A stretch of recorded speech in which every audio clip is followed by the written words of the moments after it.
Hey everybody, this is Ben J. Johnson here, back again with another movie review. Hold on. And today, I'm going to be talking to you guys about a movie not that I didn't see in theaters, but rather a streaming service. I want to talk to you guys today about Zack Snyder's Justice League. Yep, yep, the biggest superhero movie to come out from DC this year. That is, unless oh no, I was saying a Black Adam and the Flash coming out next year. Yeah, this is the biggest movie from DC this year, DC Comics, and as you can tell, I'm ready to discuss. So before I get into this movie, I need to let you guys know a little bit of history regarding this movie. I mean, it technically did already come out like 4 years ago, but yeah. But yeah, I need to get something off this. I need to let you guys know about this before I begin. So essentially, Justice League is the fifth movie in the DCEU. It came out back in 2017, and there's kind of a interesting story behind this production. Zack Synder, the guy who previously made Batman v Superman and Man of Steel, the movies that came before this, technically this is Justice League is the fifth story, but it's the third installment in an ongoing series saga that Zack Snyder planned. So, anyways, what happened was Zack Snyder was originally planning on directing the original Justice League, but he was making this big, grand, epic hero movie.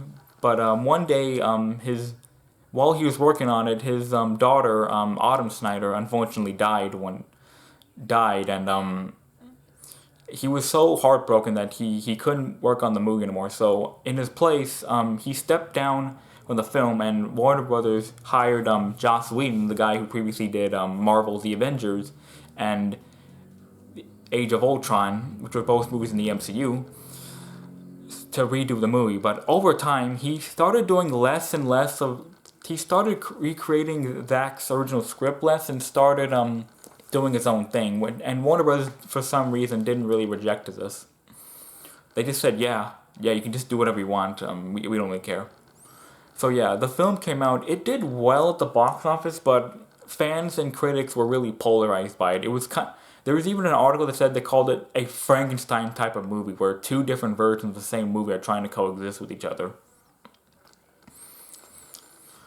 Yeah, so yeah, it really left a sour taste in people's mouth, and even left a sour taste in DC's mouth as well, because it did so poorly with critics and fans that it forced DC to postpone all crossover films with their characters and just focus on standalone movies. It was that repulsive. And ever since the film came out, there have been some fans who've been petitioning to get the film released through the Release the Snyder Cut, which was a campaign that was active for 4 years to get the film out. The film that Zack Snyder always wanted before his daughter died. So yeah, it took them 4 years. We didn't think it was gonna happen, but finally, after 4 years, we finally have Zack Snyder's Justice League on HBO Max, a 4-hour director cut of his original movie, and I'm here to talk about it. Yeah, so this movie isn't just an improvement from the original. It's like a completely different movie. It's like I'm telling you guys, it was like I was watching the original from like 4 years ago in a brand new light. It was that amazing to me, personally. So yeah, this is gonna be a spoiler review. If you guys haven't seen it, I highly advise you check it out right now on HBO Max. If you already have, let's go. So yeah, one of the things this movie gets right is the overall tone that Zack always wanted in this movie that he had in his other ones. The dark, gritty, serious tone. And people say DC shouldn't really always go for the dark edge, but honestly, with Justice League, with the DC characters in general, I think it's really good for them to be dark, at least epic, at least grandfully epic in a way. Yeah, so the plot is basically the same as the Joss Whedon version, except yeah, it's a lot more fleshed out. All the members actually feel like they contribute to something when there was this fighting going on. The characters are more fleshed out, yeah. it was kind of ironic because in the original movies Batman and Superman were the only fleshed out characters, and even then their stories were kind of bare bone at the very least. But in here, everyone here has an arc, and it's great. I love it.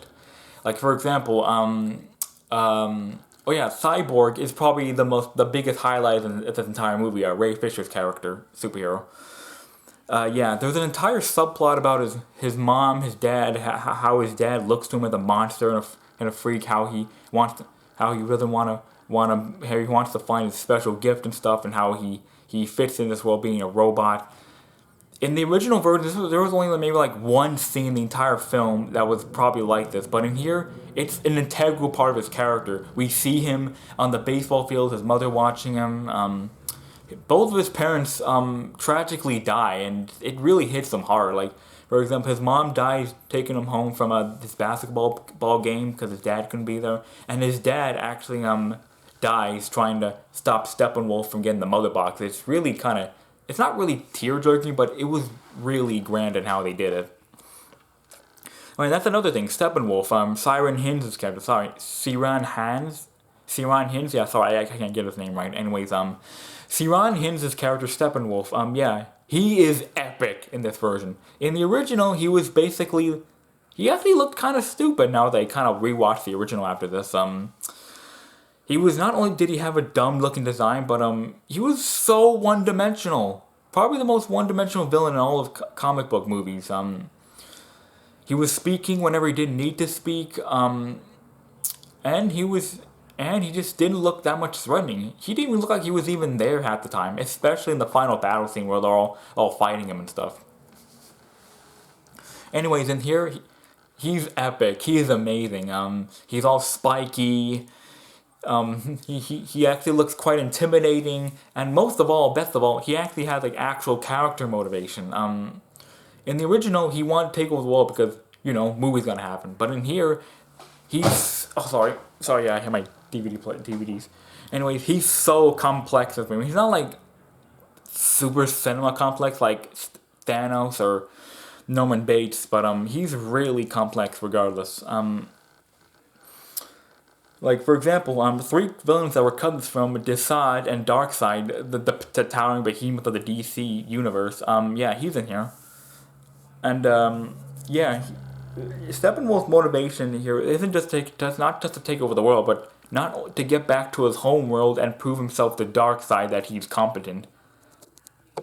I mean, he's not, like, super complex or anything, but he's such an absolute treat to watch, unlike the original version, the Justice cut.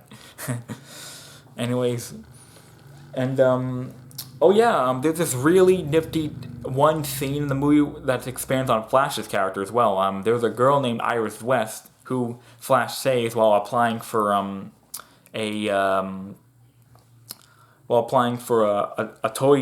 pet store, and yeah, it's really moving, it's really charming, it's really gripping and stuff like that. And yeah, I can tell Zack probably may or may not have had his daughter in mind when he was making this film, because you can just tell from the way it looks.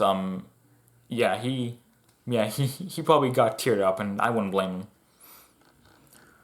So yeah, anyways, like I said, there's a lot of cut footage from the original that's in this movie, and it gratefully, in an odd way, a bunch of extra footage shouldn't help a movie like Justice League, but in this rare case, having extra footage actually makes the viewing experience a lot more grand, more epic, more tolerable. It's just a delightful watch. Like for instance, I think they actually got Henry Cavill to shave his mustache for the one and get a clean cut, because he looks great. His fake CGI mustache is gone. Oh yeah, Batman is more of a respectable leader in this one.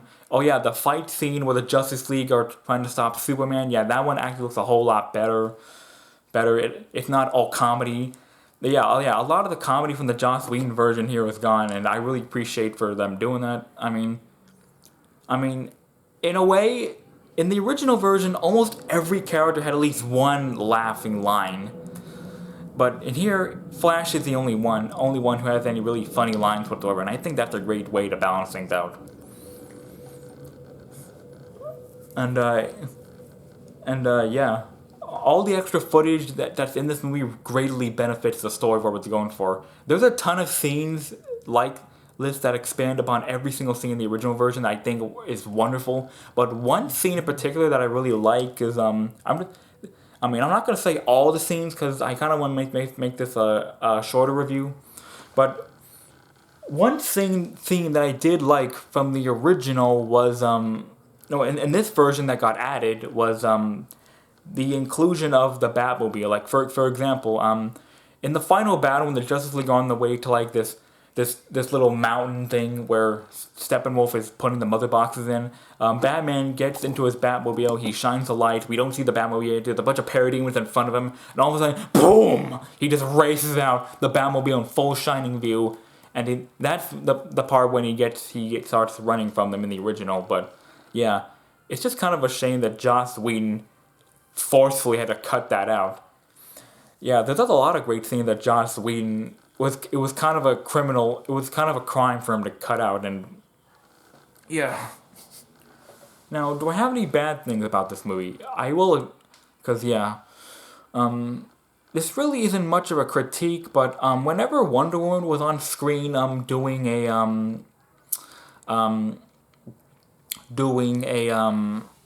oh yeah, like when she was in the air, like she was on the verge of swinging with her sword and stuff. You could always hear this angelic voice going, ah. Yeah, there was a ton of scenes like that in the movie. I thought that was kind of dumb, to be honest. Like, it was funny maybe like the first or second time, but by the time you get to the third or fourth, it's kind of getting old. I mean, it was funny, it was humorous every time I saw it, but it just got really old after a while. Come on, I mean, why doesn't any of the other Justice League characters have scenes like that? Yeah. And oh yeah, another critique that isn't really a problem for my viewing experience is oh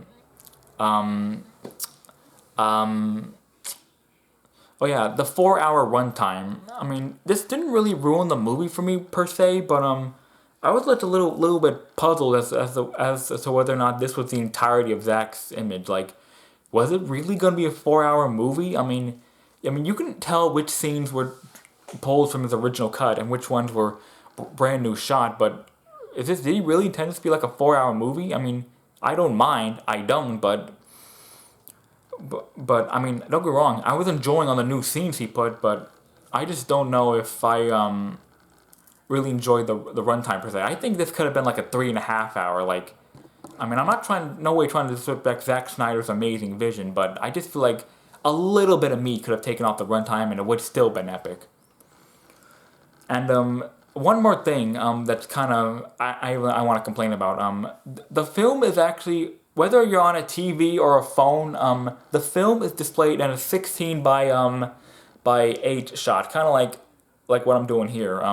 Yeah, a little bit of the action is taken away by that. I mean, I think they claimed on the service that they wanted to preserve Zack's original vision, but personally, come on, it's a big budget Hollywood movie. They put $30 million to help Zack get his vision. Why would you want to like obstruct it like that? I mean, I guess I didn't really miss a whole lot much. I still enjoyed the movie, but I mean, come on, they need to re-release this movie. If this movie comes to home media, which I think it will be in the future, they need to put it in full screen because, I mean, the 16.9 ratio kind of bugged me for a little bit. Yeah, it did bug me. But overall, this is an amazing movie. I mean, if you guys are a DC fan, you're gonna love this. Even if you're a casual fan of DC, you'll love this. I mean, even if you're a Marvel fanboy who kind of just like spitting on DC, I think even you'll get some things you really like about this movie, and I guarantee it. Yeah, so for Zack Snyder's Justice League, I'm giving this one a solid, you know what, 9. I'm giving this a 9 out of 10. It was that great. The best 4 hours of my life in cinema that I've seen in a while. So let me guys Let me know, guys, what you thought of the movie. Did you like it? Did you hate it? What were your favorite scenes? Who was your favorite performance? What pages did you like from the Joss Whedon version? So, anyways, that's all I got to tell you. I'm Ben J. Johnson, and I'll see you guys later.